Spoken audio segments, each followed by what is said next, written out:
4.5 재보궐선거에서 국민의힘이 텃밭인 울산에서 교육감과 기초의원을 모두 내주고 전주울 국회의원 득표율은 한 자릿수에 그쳤습니다. 전주울에는 강성희 후보가 당선되면서 통합진보당의 후신인 진보당이 원내 입성했습니다. 분당 순회교도 균열이 발견돼 통제됐습니다. 탄천을 잇는 다리 16곳의 보건소에는 지지대가 없는 것으로 드러났습니다. 국제원자력기구 IAEA가 일본 오염수 방류 감시 체계가 신뢰할 만하다고 평가했고 우리 정부는 빈틈없는 통제를 지속할 것이라고 밝혔습니다. 민주당 의원들은 도쿄 전력을 찾아가 면담을 시도했지만 거절당했습니다. 마약 음료를 건넨 일당 한 명이 추가로 붙잡힌 가운데 조직 범행 가능성이 제기됩니다. 윤석열 대통령은 검경 수사 역량을 총동원하라고 지시했습니다. 조국 전 장관 딸 조민 씨의 부산대 의학전문대학 입학 취소가 정당하다는 1심 판결이 나왔습니다. 조 씨는 법적으로 싸워나갈 것이라고 했습니다. 중대재해법 위반 사건 첫 판결에서 원청업체 대표가 집행유예를 선고받았습니다. 관광버스가 고속도로에서 역주행해 마주오던 화물차 3대와 잇따라 충돌했습니다. 한 명이 숨지고 3명이 크게 다쳤습니다.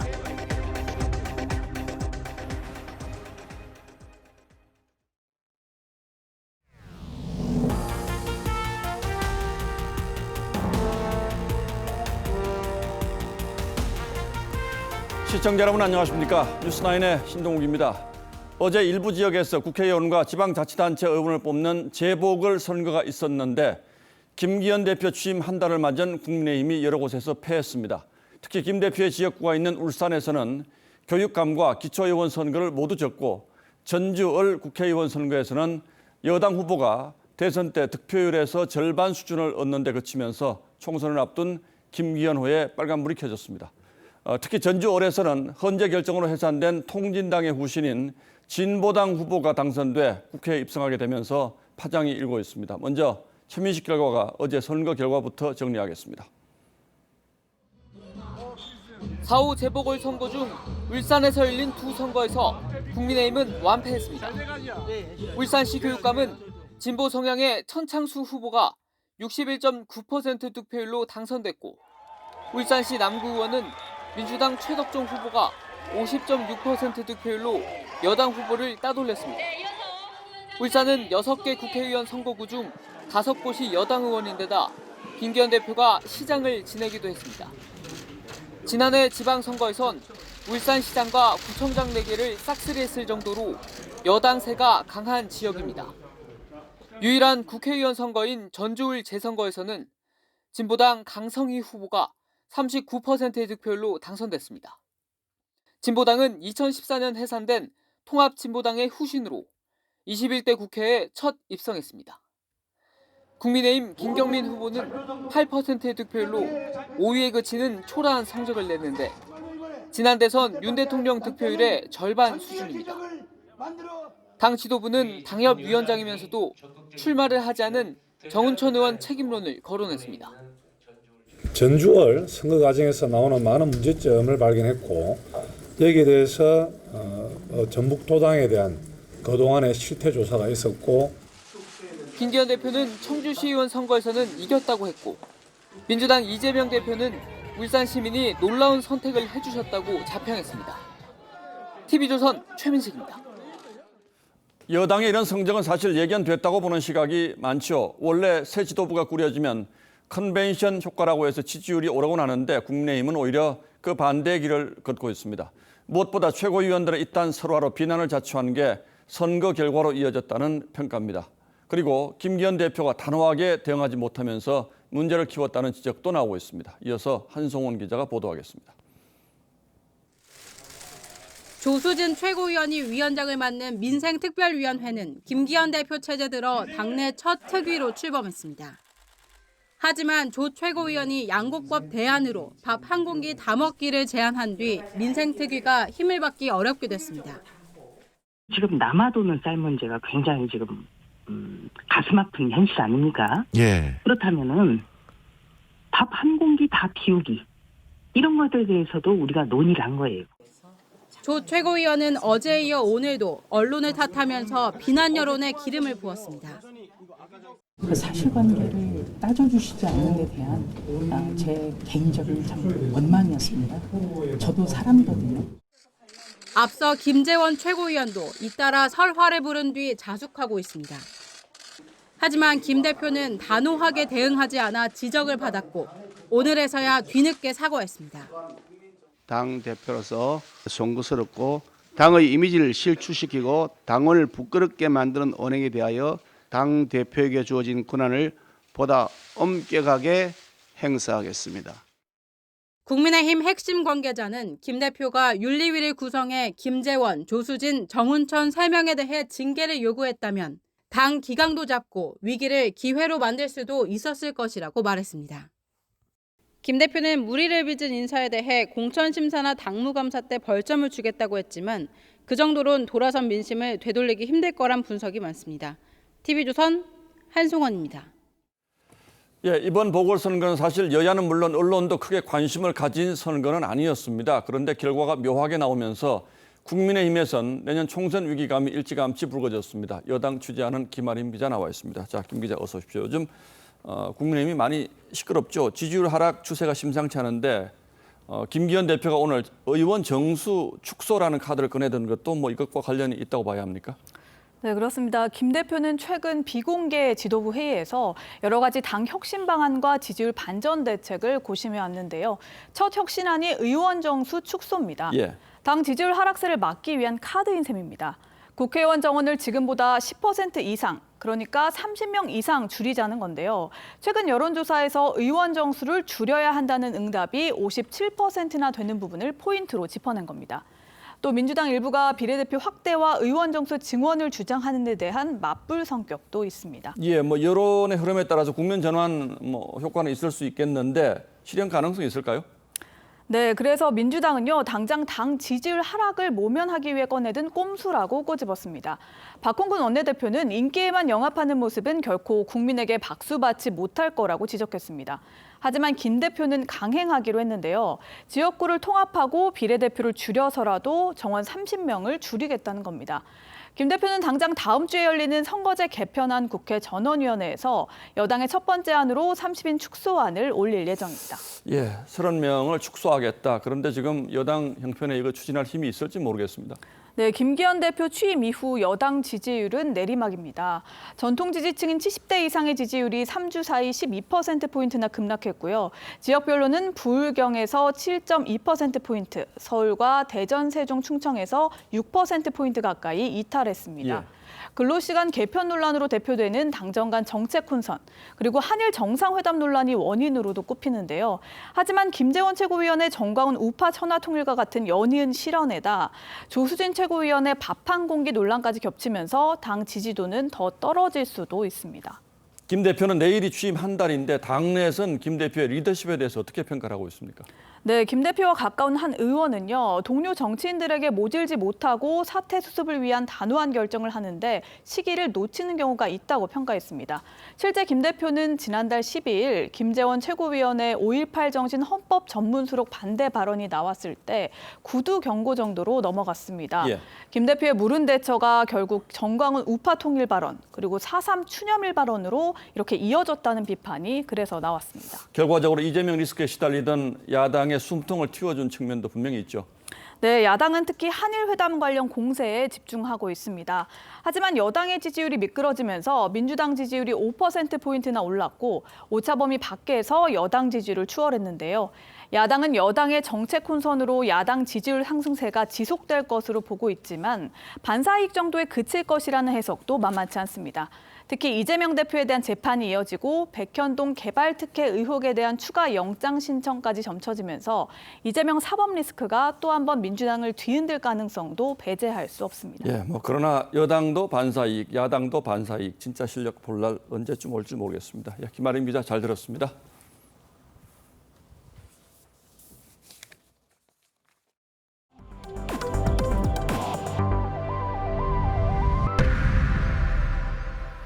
경기도 성남시에서 교량 보행로 붕괴 사고와 균열 현상이 잇따라 발견돼 주민들이 불안해하고 있는데 탄천을 잇는 또 다른 교량에서도 이염새가 벌어지는 현상이 발견돼 교통 통제에 들어갔습니다. 성남시가 조사를 해봤더니 탄천을 잇는 다리의 절반 이상이 사고가 난 정자교와 같은 공법으로 만들어졌고 16곳은 보행로 밑에 지지대가 없는 것으로 나타났습니다. 구재영 기자가 취재했습니다. 흰색 안전모를 쓴 성남시 조사관들이 다리 아래 벽면을 살핍니다. 어제 오전 붕괴 사고가 난 정자교에서 1.7km가량 떨어진 경기도 성남 순회교입니다. 정자교 보행로가 붕괴된 뒤 주민들의 민원이 잇따르면서 어제 저녁 8시부터 보행로가 통제됐습니다. 설치된 지 30년이 넘은 이곳 순회교도 난간 이음새가 벌어지는 등 시설이 노후화돼 불안감을 호소하는 민원이 잇따르고 있습니다. 어제 낮 보행로 침하 현상이 발견된 불정교는 차도와 보행로가 모두 통제됐습니다. 여기 안전하다고 사고가 왔는데 저걸 보니까 아이고 이거 조심해야겠다 싶어요. 그건 매일 다니거든. 성남시 조사 결과 탄천을 지나는 다리 24곳 가운데 절반 이상이 무너진 정자교와 같은 공법으로 지어져 있었습니다. 보행로가 기둥 등의 지지대 없이 다리 중심 차도에 매달려 있는 캔틸레버 방식입니다.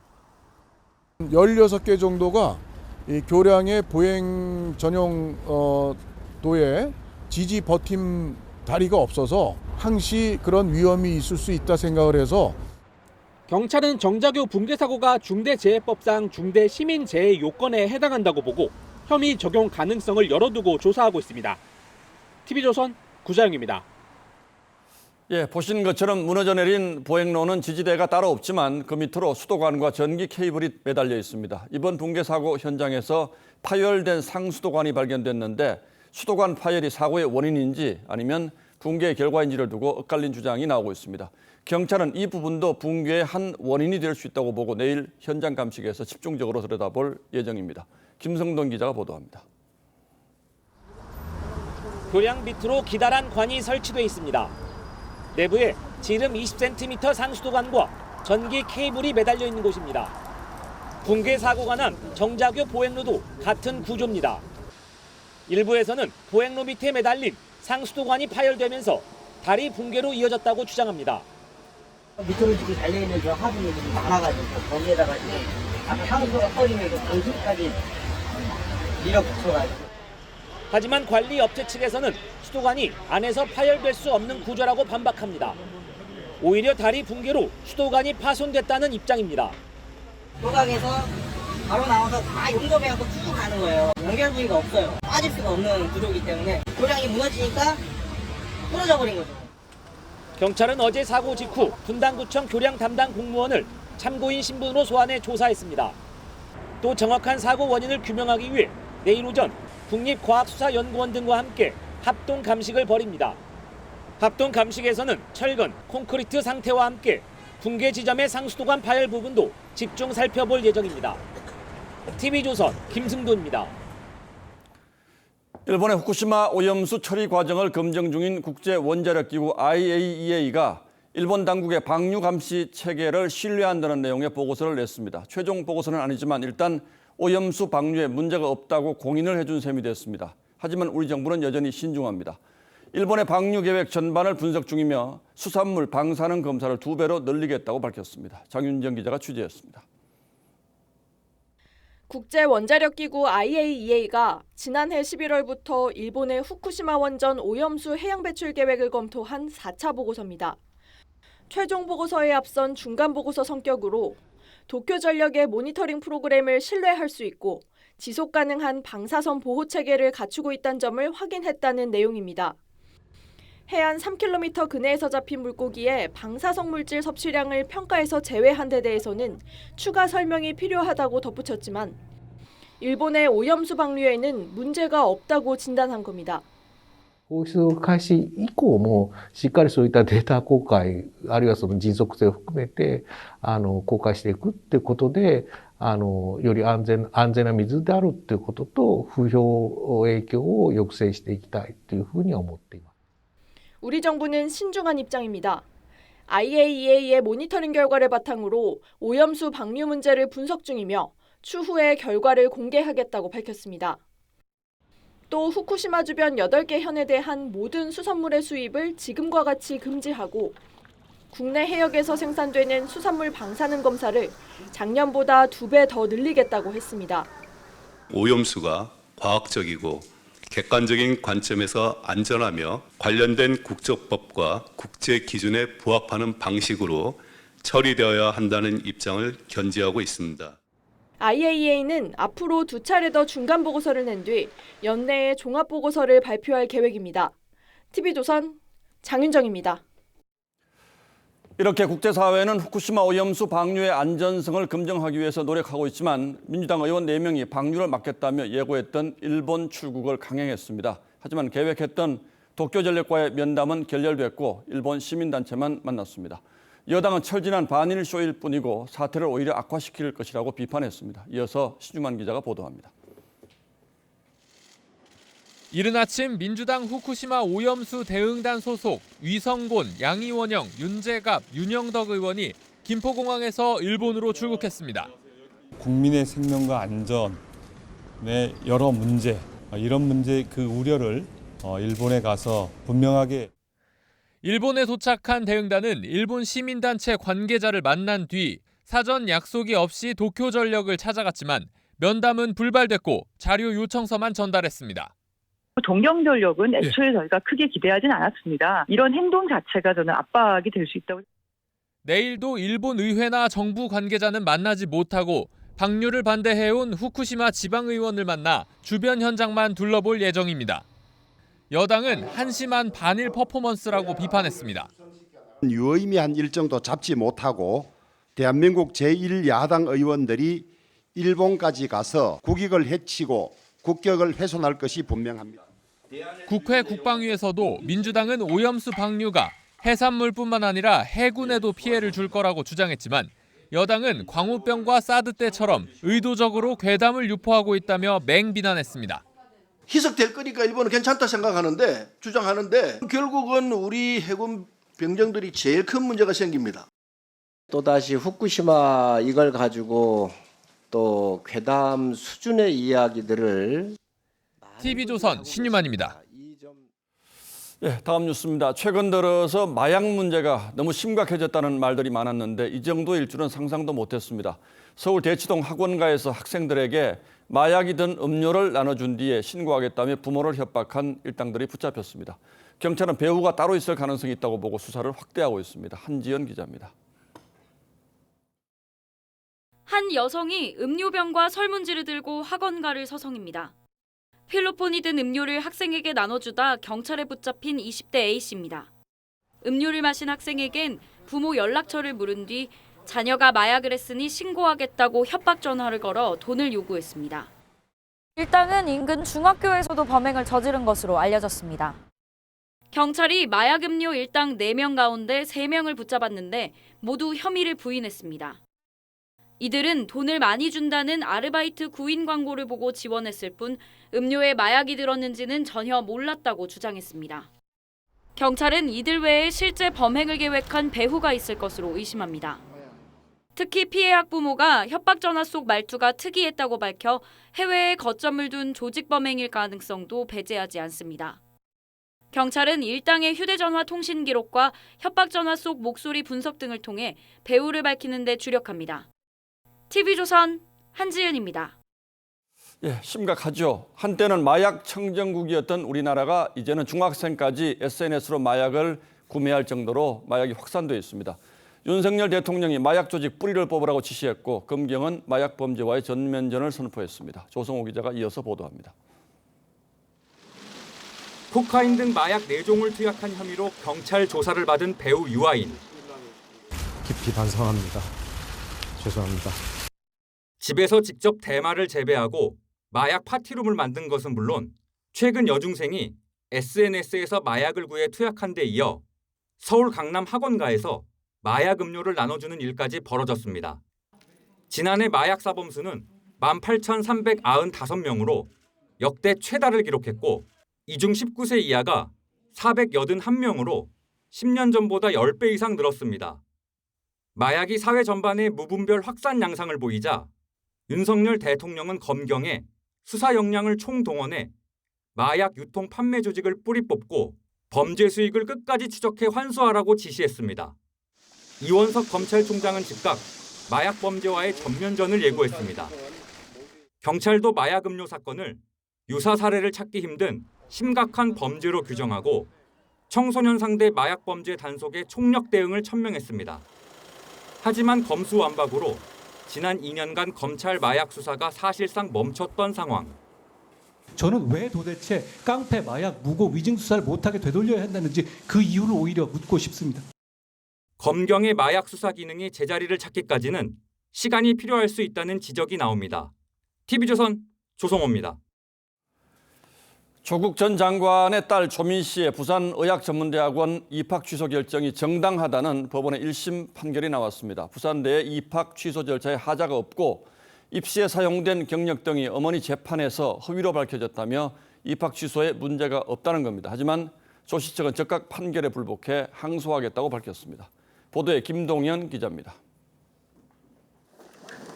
지난해 4월 조민 씨는 부산대의 의학전문대학원 입학 취소 처분에 대해 부당하다며 소송을 제기했습니다. 지난달 16일에는 직접 증인으로 출석해 부당함을 주장했습니다. 법정 들어가서 제가 아는 대로 진술하고 성실히 임하도록 하겠습니다. 이 자리에서 동양대 표창장이 입시에 중요하지 않다고 생각했다고 밝히기도 했습니다. 조 씨 측 변호인단도 입시 때 기재한 경력과 표창장이 합격 당락에 영향을 미치지 않았다는 주장을 펼쳤습니다. 하지만 재판부는 조 씨의 청구를 기각했습니다. 재판부는 조 씨의 의전원 입학 취소에 절차상 하자가 없다고 판단했습니다. 조 씨가 기재한 일부 경력이나 표창장이 허위라는 것이 이미 어머니 정겸신 전 교수 형사재판에서 밝혀졌고 또 조 씨가 받을 불이익이 공정성 등 공익적 가치보다 크지 않다고 봤습니다. 조 씨는 판결문을 송달받은 날부터 30일 후 의전원 입학 취소와 함께 졸업생 신분을 잃게 됩니다. 하지만 조 씨 변호인 측이 즉각 항소 의사를 밝힌 데다 집행정지를 신청할 수 있어 입학 취소가 확정되기까지는 시간이 더 걸릴 전망입니다. 한편 보건복지부는 부산대 의전원 입학 취소 처분이 확정될 경우 법에 따라 조 씨의 의사면허 취소 절차를 진행하겠다고 밝혔습니다. TV조선 김동열입니다. 강남 납치 살인 사건 수사도 속도가 빨라지고 있습니다. 주범인 이경우가 범행 직후 배후로 지목받고 있는 유모 씨 부부를 만나 6천만 원을 요구한 것으로 드러났습니다.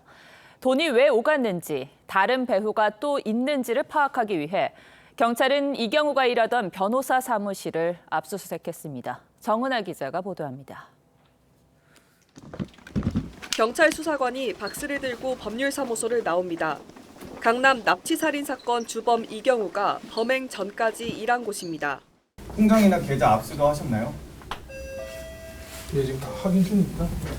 이경우는 범행 직후 교사 의혹을 받는 유모 씨를 2차례 만나 6천만 원을 요구했습니다. 공범인 황대양과 연지호도 범행 후 이경우가 유 씨 부부를 만나 돈을 받아오겠다고 했다고 진술했습니다. 경찰은 법률사무소 압수수색을 통해 이들의 연관관계를 파악 중입니다. 이곳 대표 변호사는 과거부터 유 씨 부부와 관련된 소송에 법률 대리인으로 참여했고 이번 사건에서도 유 씨 부부의 변호를 맡았습니다. 경찰은 이경우와 유 씨 부부 외에 또 다른 배우가 있을 가능성도 배제하지 않고 수사 중입니다. 가격 폭락으로 이번 사건에 단초를 제공했다는 논란에 휩싸인 코인업체 측은 사건 관계자들과 어떠한 연관도 없다고 주장했습니다. 경찰은 피해자 미행에 가담한 또 다른 공범을 구속했습니다. 중간에 범행 가담했다가 이탈하신 이유 있으실까요? 검찰은 사건 송치에 대비해 서울중앙지검의 전담 수사팀을 꾸리기로 했습니다. TV조선 정은아입니다. 오늘 새벽 고속도로에서 관광버스가 역주행하는 일이 벌어졌습니다. 마주오던 화물차 3대와 잇따라 충돌해 1명이 숨지고 3명이 크게 다쳤습니다.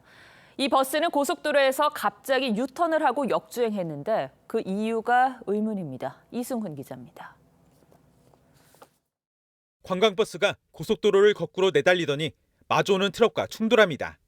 사고 충격에 튕겨나간 트럭은 옆 차선을 덮쳤고 관광버스는 미끄러지면서 도로 전체를 막아섭니다. 오늘 새벽 5시 반쯤 중부 내륙 고속도로 양평방향 여주분기점 인근에서 60대 A씨가 몰던 관광버스가 역주행하다 25톤 트럭과 충돌했습니다. 사고 충격에 25톤 트럭이 옆 차선을 덮치면서 다른 화물차 2대와 연쇄 추돌했습니다. 이 사고로 A씨가 숨지고 3명이 크게 다쳤습니다.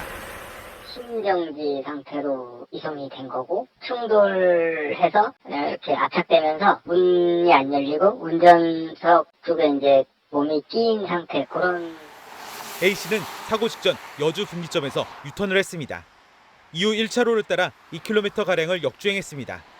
경찰은 블랙박스를 확보해 역주행 배경을 집중 수사하고 있습니다. 이 차가 충주에서 들어와가지고 거기서 이렇게 돌았어요. 그래서 내려가다가 화물차하고 이제 충돌을.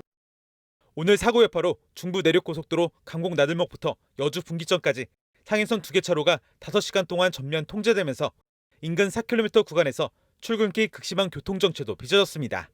TV조선 이승훈입니다. 검찰이 대장동 사건과 관련해 천화동인 6호 실소유주인 조 씨의 집과 사무실을 압수수색했습니다.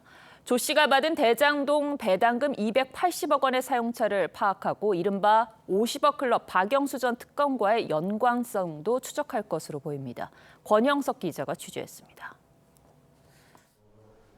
대장동 사업자 화천대유 관계사인 천화동인 6호 사무실에서 검찰 수사관들이 압수물 박스를 들고 나옵니다. 네, 천화동인 6호 때문에 이쪽에 나오신 것 같아요. 검찰이 천화동인 6호 명의상 소유주인 A 변호사와 실소유주로 지목된 조모 씨의 자택과 사무실을 압수수색했습니다. 조 씨가 명의상 대표로 A 변호사를 내세운 뒤 배당금으로 받은 282억 원을 빼돌린 정황을 잡은 겁니다. 부산저축은행 박연호 회장의 친척으로 알려진 조 씨는 대장동 개발 초기였던 2009년 부산저축은행에 1,115억 대출을 알선했고 2015년엔 SK 계열사인 키넨파트너스로부터 400억 원을 끌어오는 데 도움을 준 것으로 알려졌습니다. 검찰은 조 씨와 박영수 전 특검의 관계도 의심합니다. 조 씨가 부산저축은행 불법 대출 사건으로 조사받았을 때 박 전 특검이 변호했고 A 변호사는 박 전 특검 로펌 소속이었습니다. 박 전 특검의 인척인 분양대행업체 대표 이모 씨가 남욱 변호사에게 43억 원을 건네고 이걸 빌미로 100억 원을 받아낼 때도 중간에서 역할을 한 인물입니다. 검찰은 우선 조 씨가 배당받은 282억 원이 박 전 특검 측으로 흘러들어갔는지 확인할 예정입니다. TV조선 권영석입니다. 얼마 전 민주당 이재명 대표가 누군가 부모의 묘소를 파헤치고 글자가 적힌 돌까지 묻었다며 주술을 통한 저주행위 아니냐는 의혹을 제기한 바 있습니다. 민주당은 수사를 요구했고 경찰도 조사에 나섰는데 정반대의 이야기가 나왔습니다. 경주이시 문중 관계자들이 이 대표에게 기를 불어넣기 위해 했다는 겁니다. 이광희 기자가 문중 관계자들에게 직접 들어봤습니다. 지난달 이재명 대표가 공개한 사진입니다. 부모님 묘소 주변이 파헤쳐져 구덩이가 생겼고 구덩이 속엔 생, 명, 기라는 한자가 적힌 돌이 보입니다. 이 대표는 누군가 흙주술로 무덤에 혀를 막고 후손을 저주하는 흉매라고 주장했고 당에서도 이 대표를 향한 주술적 테러라며 수사를 요구했습니다. 주술적 의미로 보입니다. 패륜적 행태에 분노합니다.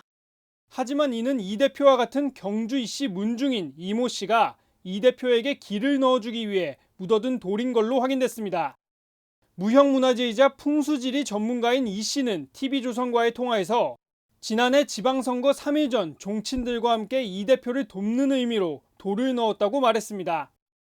날생자하고 발걸명자하고 기운기자 이 세 글자가 기운이 나오게 해달라고 하는 축원적 의미거든요. 당시 이 대표가 대선 패배 후 고전하고 있어 응원의 의미도 담은 것이라고 했습니다. 정청래 의원은 이 대표가 사진을 공개한 당시 세 글자 중 한 글자를 죽일 살자라고 했는데 살, 명, 생이라는 글자, 저주의 글자까지 범인을 색출하고 그리고 그 배후 세력을 밝혀야 합니다. 국가수 감정 결과 정 의원 주장과 다른 기운 기자로 확인됐습니다. 국가수 감정 결과는 둘 다 기로 확인이 됐습니다. 이재명 대표는 부모님의 묘소를 훼손하는 건 이유 여하를 막론하고 벌어져선 안 된다며 악의 없이 벌어진 부분은 선처를 요청한다고 했습니다. TV조선 이광희입니다. 네, 서민들을 상대로 막대한 수익을 챙기면서 세금은 내지 않은 탈세 사범들이 무더기로 적발됐습니다. 한 대부 회사는 연 9,000%에 달하는 이자를 뜯어내면서 세금은 피해갔습니다. 송무빈 기자가 취재했습니다. 주민등록증을 들고 스스로 촬영한 얼굴들. 불법 대부업자들이 돈을 빌려주면서 요구한 인질용 사진입니다. 대출을 못 받다 보니까 이렇게라도 당장 급한 거 마무리하려고 하는. 연 9,000%에 이르는 이자는 기본. 원금이나 이자 갚은 게 그거보다 몇 배가 되는 거죠. 1,000만 원까지 본 적도 있어요.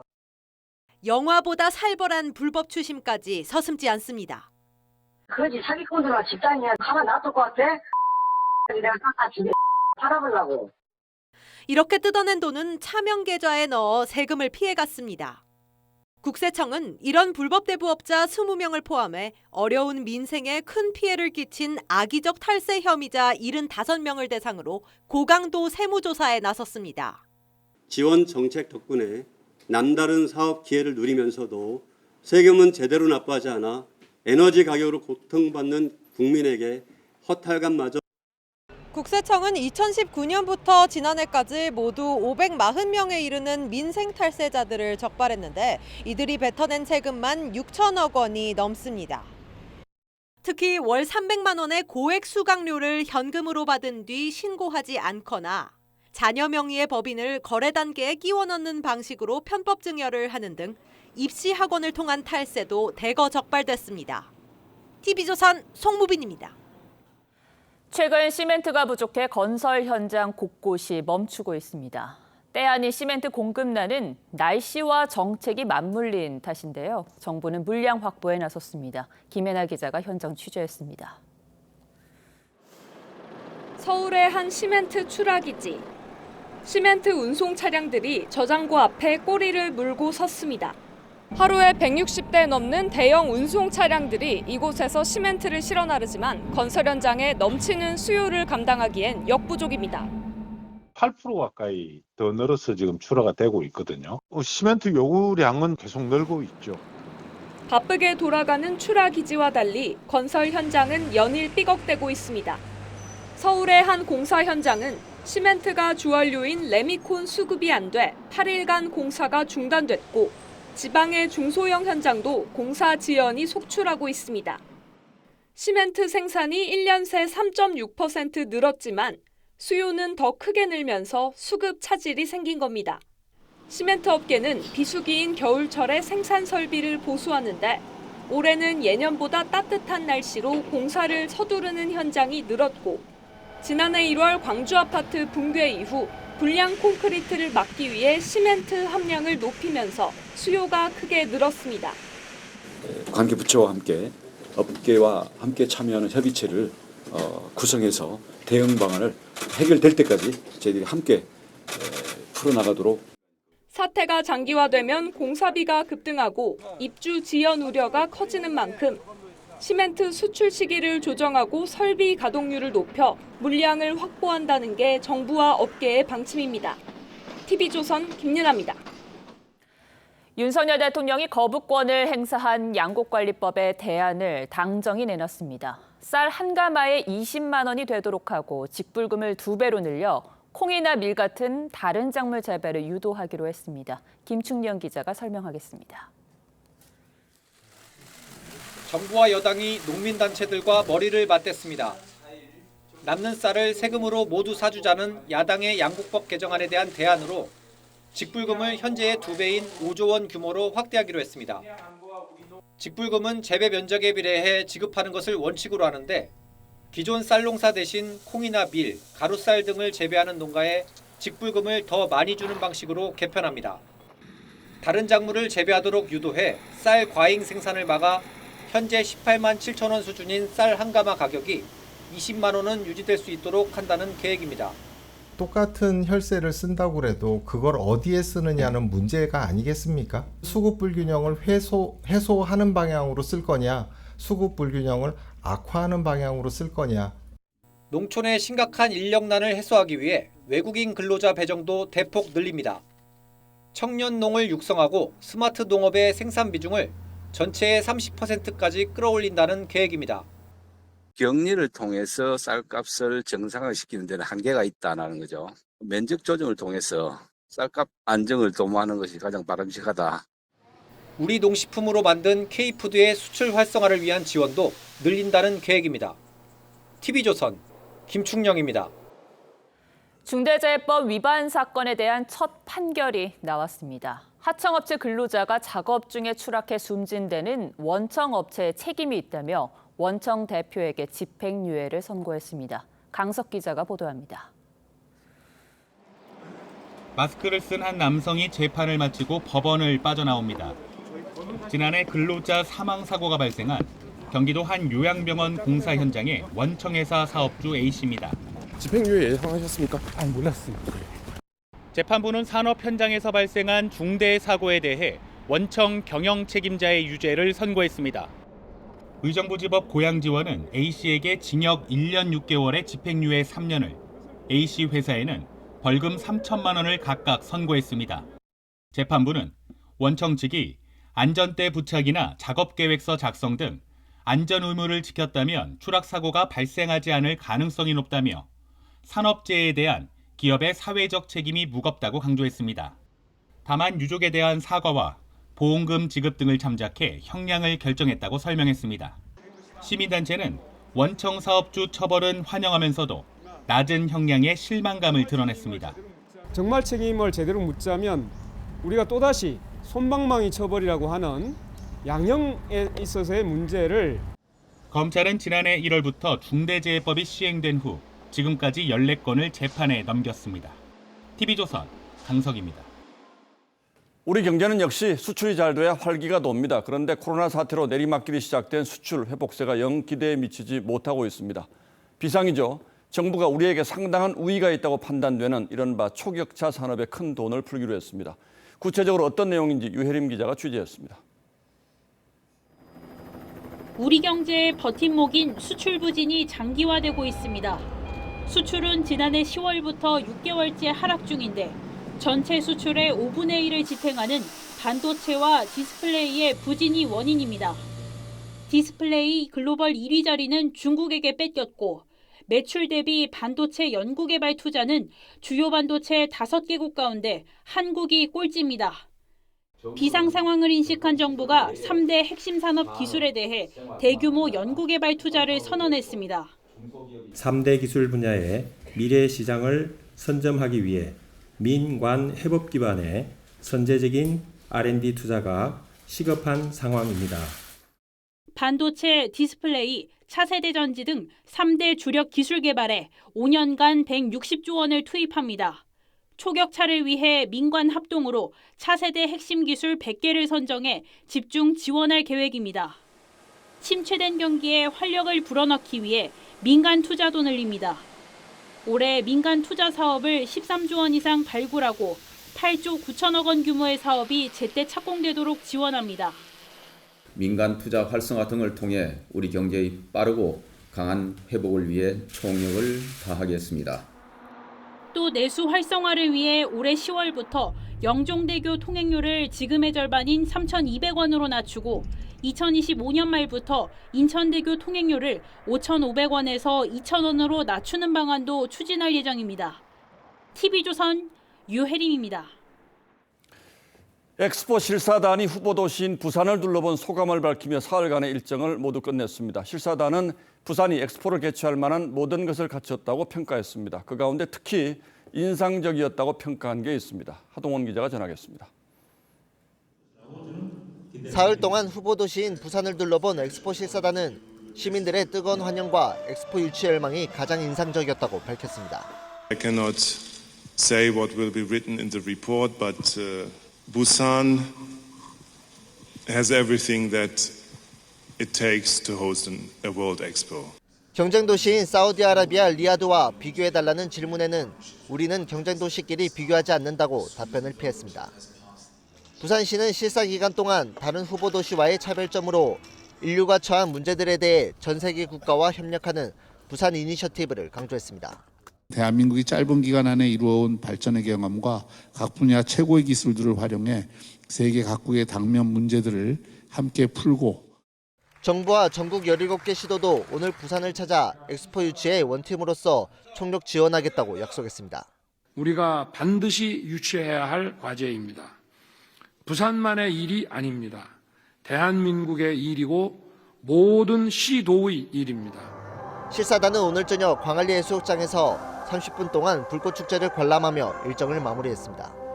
실사단이 작성한 평가 보고서는 오는 6월 국제박람회기구 총회에서 171개 회원국에 전달됩니다.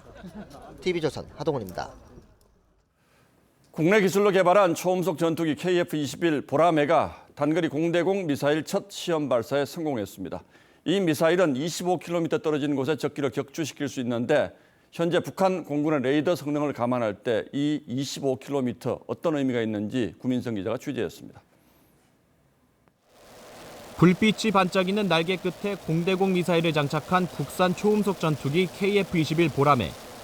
조종사가 발사 버튼을 누르자 날개에 달려있던 단거리 공대공 미사일 AIM-2000이 불꽃을 내뿜으며 빠르게 날아갑니다. 지난달 28일 기체 밑에서 아래쪽으로 떨어져 나와 추진체가 점화되는 중거리 미사일 미티어 발사 시험에 성공한 데 이어 이틀 전 날개 끝에 달린 채로 그대로 발사되는 단거리 미사일 시험까지 모두 성공한 겁니다. 발사된 AIM-2000은 KF-21의 핵심 무기로 마하 3의 속도로 날아가 25km 밖에 있는 표적까지 명중시킬 수 있습니다.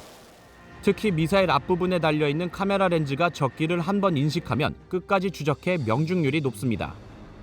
현재 40여 기가 운용 중인 북한의 주력 전투기 미그-29는 단거리 공대공 미사일 사거리가 20km이고 탑재 레이더마저 성능이 떨어져 미그기가 KF-21을 발견하기도 전에 격추시킬 수 있습니다. 북한의 공군력뿐만 아니라 북한의 핵심 표적을 폭격하는 임무도 수행하게 될 텐데 공군력의 증강에 충분히 기여할 수 있는 대당 가격이 800억 원가량인 KF-21은 2026년 실전 배치됩니다. TV조선 구민성입니다. 대만 총통과 미 하원 의장이 미국에서 단교 이후 처음으로 회동을 했습니다. 이에 반발한 중국은 대만 해협의 안정을 파괴하는 도발이라며 무력 시위에 나섰습니다. 류주현 기자가 보도합니다. 차잉잉원 대만 총통이 도착하자 미 권력 서열 3위 케빈 메카시 하원 의장이 반갑게 악수를 건넵니다. 1979년 대만과 미국이 단교한 이후 44년 만에 처음으로 미국 땅에서 이뤄진 최고위급 회동입니다. 메카시 의장은 미국이 초당적으로 대만을 지지한다며 중국 위협을 겨냥한 듯 대만에 대한 무기 판매가 제때 이뤄져야 한다고 강조했습니다. I'm optimistic that we will continue to find ways for the people of America and Taiwan to work together to promote economic freedom, democracy, peace and stability in Asia. 차이 총통도 민주주의가 위협받는 상황에서 지지해준 미 의회 친구들에게 고맙다고 화답했습니다. Their presence and unwavering support reassure the people of Taiwan that we are not isolated. 일찍이 친중국 시위대를 동원하면서까지 회동을 막는 데 총력을 기울였던 중국은 강하게 반발했습니다. 中方将采取坚决有力措施，坚定捍卫国家主权和领土完整。 순찰 명목으로 대만 주변에 항모와 군용기를 동원하는가 하면 대만 해협을 오고 가는 화물선과 건설 선박 현장 검사까지 시작했습니다. 마크롱 프랑스 대통령 등이 방중한 기간인 만큼 이번엔 중국이 수위를 조절하고 있다고 외신들은 분석했는데 향후 더 공격적인 군사 대응에 나설 가능성도 있습니다. TV조선 류주현입니다. 이렇게 대만을 둘러싼 미중 갈등이 고조되는 가운데 앞으로 10년 안에 중국이 대만을 침공할 수 있다는 예측도 나오고 있습니다. 북한의 핵 도발도 뺄 수 없는 안보 위기 요인이죠. 오늘 열린 TV조선 국제포럼에서 나온 세계 석학들의 경고입니다. 안윤경 기자가 전해드립니다. 대만이 우크라이나에 이어 아시아의 화약고가 될 수 있다. 미국 존스 홉킨스대 국제관계대학원 할 브렌즈 교수의 분석입니다. 브렌즈 교수는 TV조선 국제포럼 기조연설에서 앞으로 10년 안에 중국의 대만 침공이 현실화될 수 있다고 주장했습니다. If China does attack Taiwan, it will be a terrible world-changing event whose consequences we can hardly imagine today. I think the current decade is shaping up to be extremely dangerous. 북한도 대만 해협의 위기를 적극적으로 이용할 것이라는 분석입니다. 핵 보유국의 지위를 확보하기 위해 긴장을 고조시킬 가능성이 높습니다. 한미 동맹의 중요성도 거듭 강조됐습니다. China's military modernization efforts, their plans to build 1,000 to 1,500 nuclear warheads by the end of the decade, that the U.S. and ROK share a community of fate. 세계적 석학들은 경제의 가장 큰 걸림돌로 미중 충돌로 인한 지정학적 위기를 꼽았습니다.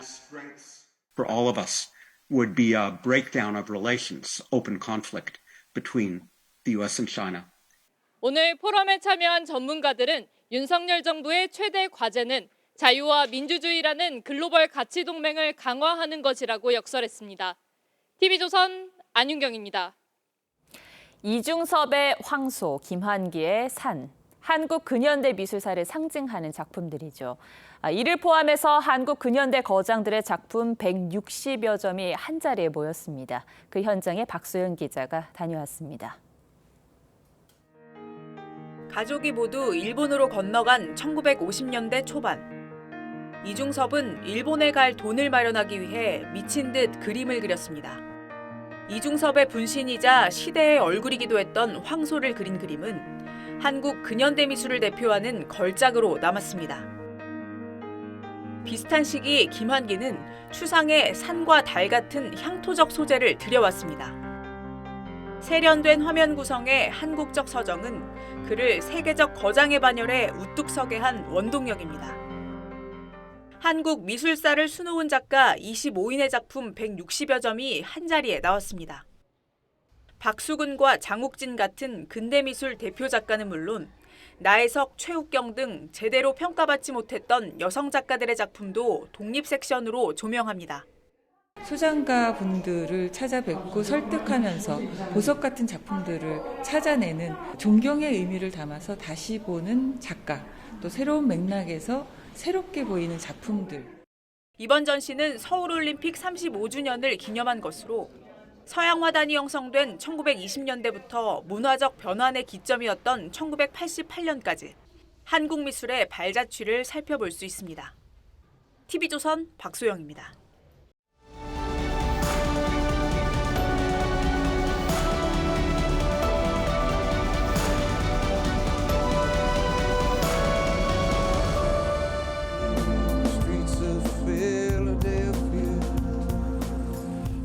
락스타 브루스 스프링스틴이 옛것과 새것, 반듯함과 누추함이 엇갈리는 거리를 걷습니다. 평등과 박애, 형제의 도시 필라델피아를 찬미하죠. 하지만 켄싱턴가의 풍경은 영락없는 좀비 영화입니다. 허리를 굽힌 채 두 팔을 늘어뜨린 사람들이 정지화면처럼 멈춰 있습니다. 벽에 대고 혼잣말을 하고 표지판을 붙들고 힘겹게 서 있기도 합니다. 찻길에 쓰러졌다가 겨우 일어서더니 도로 나둥거라집니다. 마약에 절어서 뇌가 마비된 사람들입니다. 거리에서 남자가 주사기를 들고 춤을 춥니다. 길가에 쭈그리고 앉아 이상한 여자가 있다며 몸을 떠는 남자도 있습니다. 지난해 8월 이틀 사이 부산 두 곳에서 마약 신고가 들어와 경찰이 출동했던 현장입니다. 속옷만 입고 거리를 돌아다니고 마약에 취한 남녀가 비틀거리는 일들이 지난해 여러 도시에서 잇따랐습니다. 서울에선 이른 아침 집에서 뛰쳐나온 중국인이 다짜고짜 행인을 때려 살해하는 일도 벌어졌습니다. 이렇듯 우리 거리도 이제 더는 마약에서 무사하지 않습니다. 급기야 해도 떨어지지 않은 서울 대치동 학원가에서 길 가는 초중고 학생들에게 마약 음료를 나눠주는 일이 벌어졌습니다. 집중력이 좋아진다며 마시게 한 뒤에 부모 전화번호를 받아내 아이의 마약 복용을 신고하겠다고 협박했습니다. 악랄하기가 상상을 초월합니다. 청소년의 뇌는 마약에 더욱 약해서 어른보다 7배까지 더 손상된다고 합니다. 하지만 이미 마약에서 자유롭지 못합니다. 지난달 14살 여중생이 아파트에서 의식을 잃은 채 발견됐습니다. 텔레그램으로 비트코인을 주고 약속 장소에서 필로폰을 가져와 복용했다고 합니다. 서로 만나지 않고 물건을 주고받는 이른바 던지기 수법입니다. 지난 1월엔 고교생 3명이 중간 판매체까지 고용해 마약에 웃돈을 붙여 되팔다 붙잡혔습니다. 마약 거래가 비대면으로 바뀌면서 음식 배달하듯 마약을 살 수 있게 된 겁니다.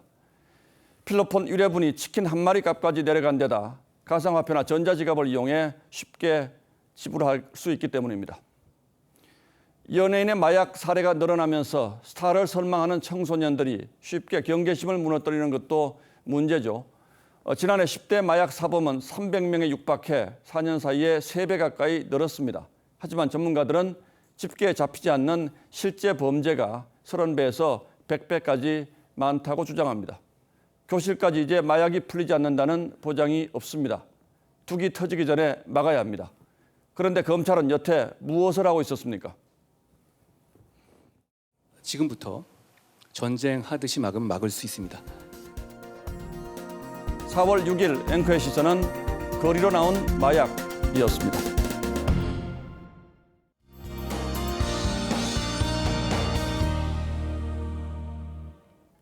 내일 출근길에는 오늘보다 따뜻하게 입으셔야겠고요. 마스크도 꼭 챙기셔야겠습니다.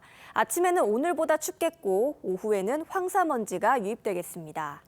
기온부터 살펴보시면 청주와 서울이 6도까지 떨어지겠고요. 남부 지역은 대구가 8도, 전주는 6도에서 시작하겠습니다. 내륙 지역에는 서리가 내리기도 하겠습니다. 또 서쪽 지역은 이미 공기가 좋지 않습니다. 초미세먼지 주의보가 내려졌는데요. 내일은 황사까지 추가되면서 먼지가 대부분 지역으로 확대되겠습니다. 그 외 여러 가지 요인으로 하늘이 다소 흐리겠는데요. 구름이 많은 가운데 빗방울이 떨어지는 곳이 있겠고요. 서쪽에는 안개가 짙게 끼겠습니다. 주말까지는 아침마다 춥겠고요. 다음 주 초에는 곳곳에 또 비 소식이 있습니다. 날씨였습니다. 4월 6일 목요일 뉴스9는 여기서 모두 마치겠습니다. 시청해주셔서 고맙습니다.